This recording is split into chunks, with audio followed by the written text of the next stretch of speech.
Hey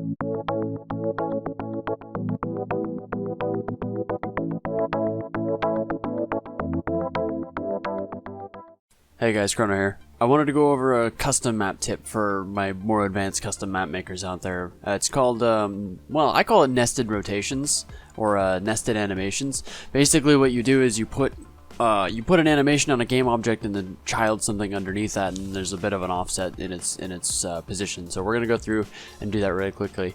Right now I'm just setting up a scene. What I'm doing is creating two spheres. I'm scaling them appropriately. What we're gonna do at the end of this project is make like a planet orbiting a sun. There's a couple of other uses for this. We'll go over those sort of at the end. So what I'm doing right now is just assigning a basic material to them. And then I'm going to assign, or rather create an animation and assign that to it. So I'm just gonna show you sort of what you might be tempted to do if you're not familiar.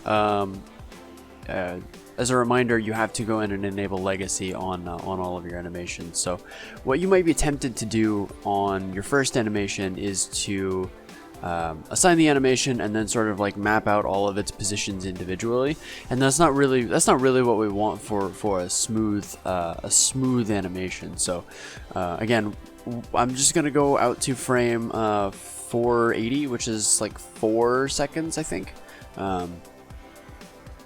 So right here, I'm just gonna go through and map all of the locations individually.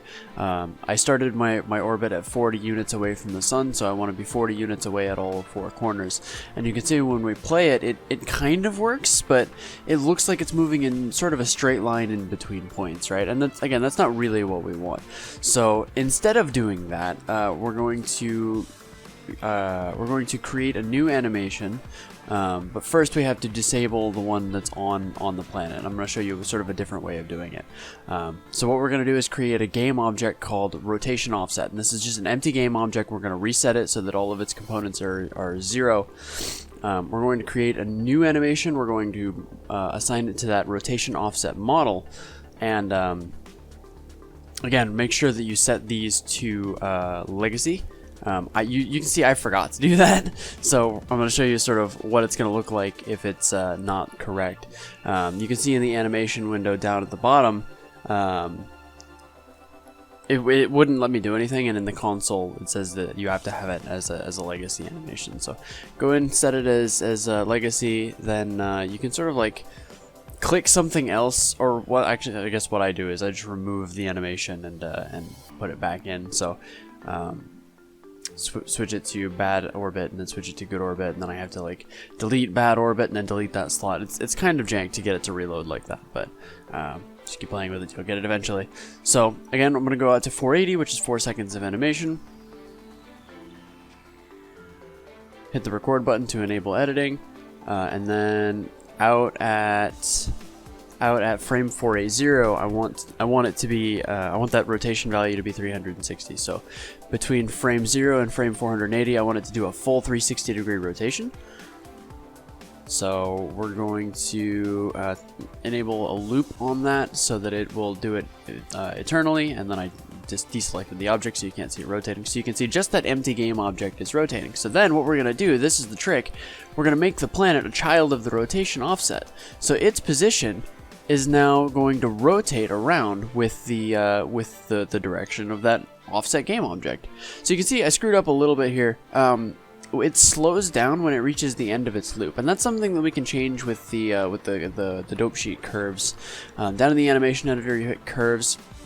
I'm just going to highlight that endpoint right there, right click it, under both tangents hit linear, and then do the same thing at the beginning. You have to click right on that point, otherwise it won't do what you want it to do.